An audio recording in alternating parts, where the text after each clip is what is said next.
Mr. President, 2025 was a historically busy year here in the United States Senate, the longest session period in more than 15 years, the greatest number of votes in half a century, many hours in session, substantially exceeding the average of the past 78 years. And what do we have to show for all of that? More than 400 presidential nominees confirmed, far exceeding the totals for the first year of President Trump's first term and of President Biden's. Repeal of a number of burdensome Biden rules and regulations, including multiple rules that would have driven up prices for American families and businesses. Legislation to combat fentanyl, the fentanyl epidemic, to keep criminal illegal immigrants off our streets, to create the first U.S. federal framework for stablecoins and ensure U.S. leadership in financial innovation. And first and foremost, of course, Mr. President, we passed the working families tax cuts and the rest of our landmark legislation. Mr. President, January 1 was this past Thursday.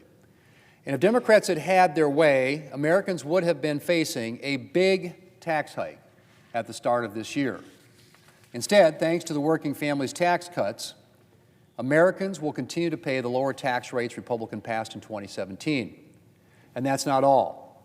Because in addition to making permanent the tax relief we passed in 2017, Republicans have added a number of new tax relief measures to ensure that Americans can keep more of their hard-earned money. We further increased the standard deduction.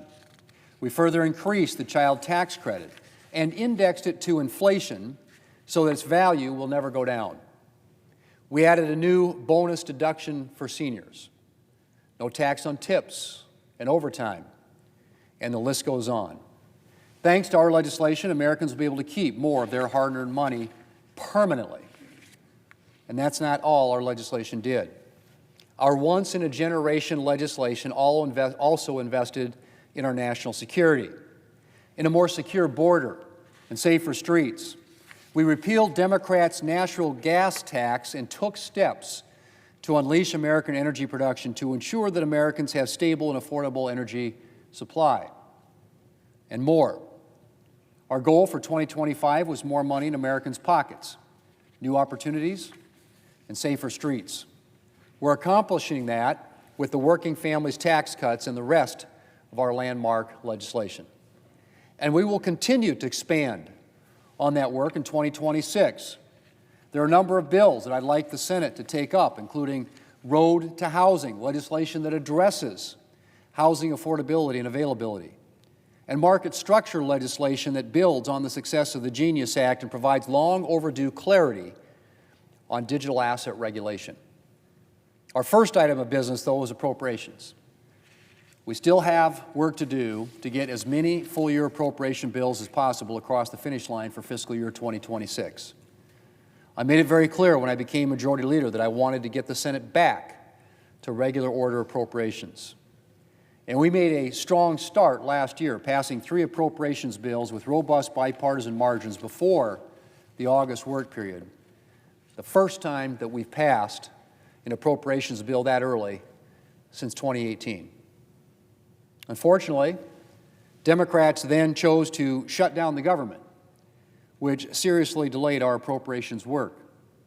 But we got right back to it after Democrats finally agreed to reopen the government, and we were able to get those 3 appropriations bills signed into law by the President this fall.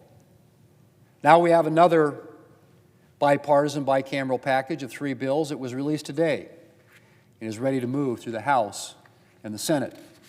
That will be the priority as soon as this package comes over from the House, and senators can expect continued work on appropriations for the remainder of January.